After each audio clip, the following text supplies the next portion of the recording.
I want to show you how to graph the plot for the topic you chose for your short story. So these are some sample topics from other students. The first thing you're going to do is draw your graph.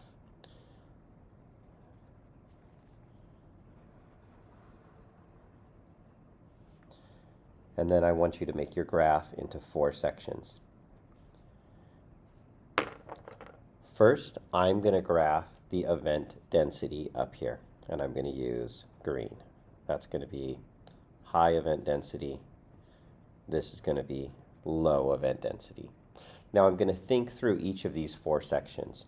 So this person was going to their auntie's house, and I think first when they arrive, things are really going to ramp up, meeting all these new people, meeting all these family members they already know. Things are getting a little busier.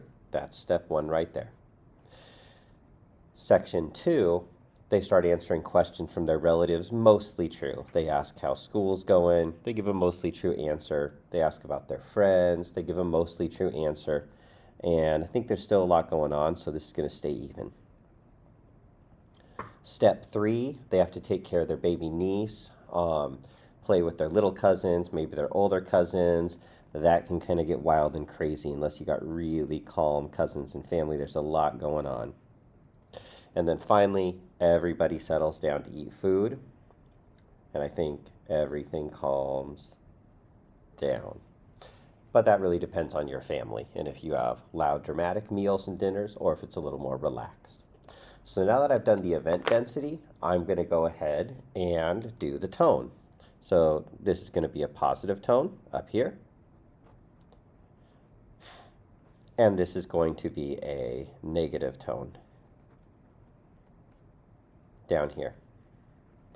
I think when you first get there, this person was pretty excited to come, so the tone, they're a little nervous to leave, but now it's getting a little more exciting. Now their relatives are asking them lots of questions. They're feeling kind of nervous about that. So I think that's more of a negative tone. Playing with their nieces and cousins, I think there's lots of ups and downs depending who they get along with, who they're playing with, and then they eat. And I think eating is a little more relaxing. The tone goes up. They're enjoying the food, enjoying the conversation. So this is my emotional tone. Let's go ahead and look at our next example. Lunch in 7th grade. I'm going to make my graph.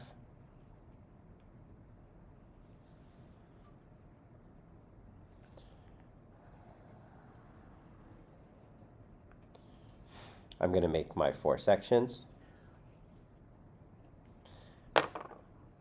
Now first, let's start out with our event density.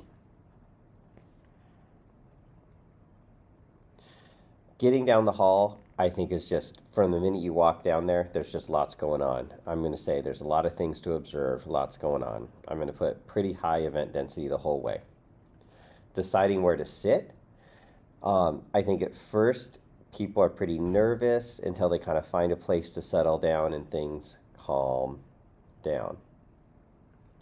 The food.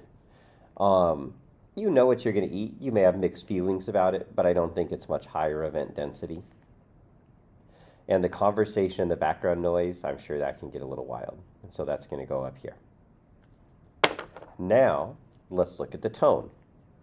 Here's a positive tone. Here's a negative tone.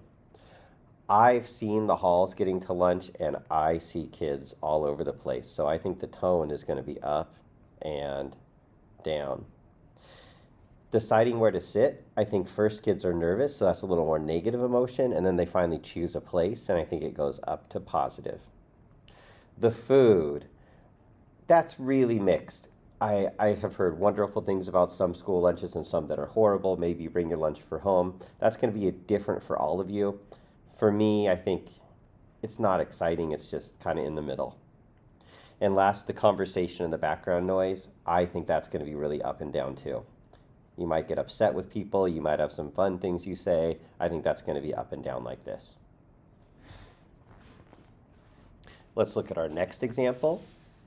Meeting a new friend and getting to know them. Let's make our graph.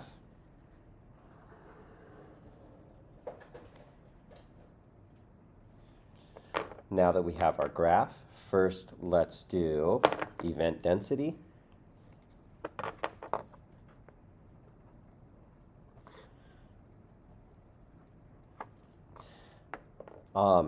And let's make our 4 sections.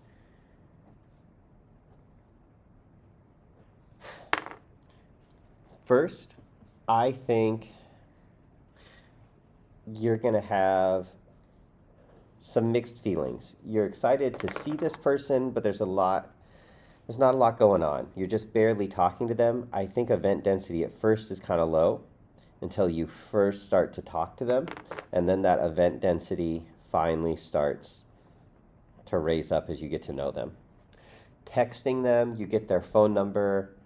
I think, again, at first it's probably a little slower. You guys realize you get along, texting each other more, calling each other more. The first time you hang out, I think probably at first everybody's a little nervous, but then you guys feel more relaxed. You're a little wilder, joke around more. And future plans, if this is a friend you want to keep in touch with, I bet you plan to do even more. So your event density is going to go up. Now if we look at tone,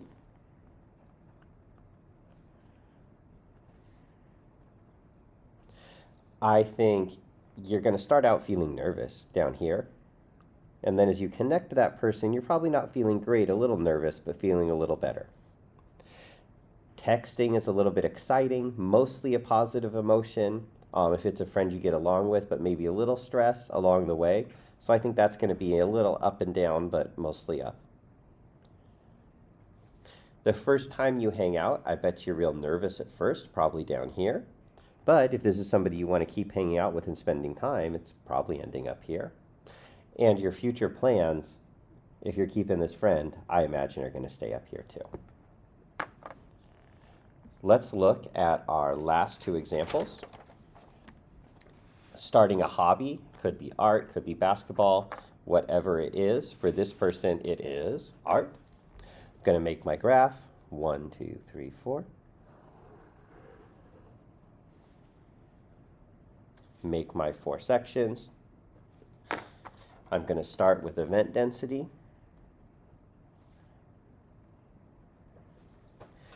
And first, this person's doodling in elementary school. And they're doing it because there's not much going on. And so event density to me is actually pretty low right here. They're finding doodling more exciting than class. When they get their first art supplies, I think that's probably exciting. They're doing a lot of art. Maybe they drop off for a little bit. Maybe they start again.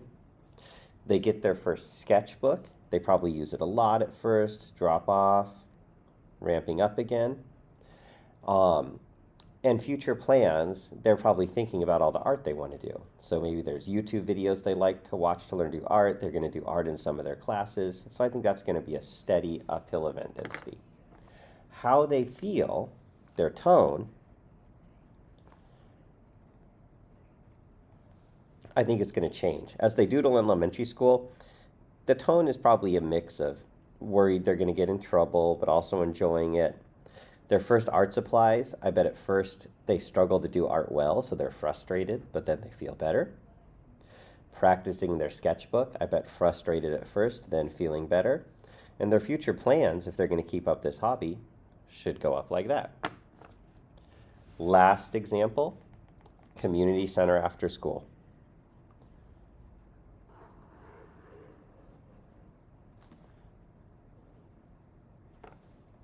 Four sections. Let's start with event density.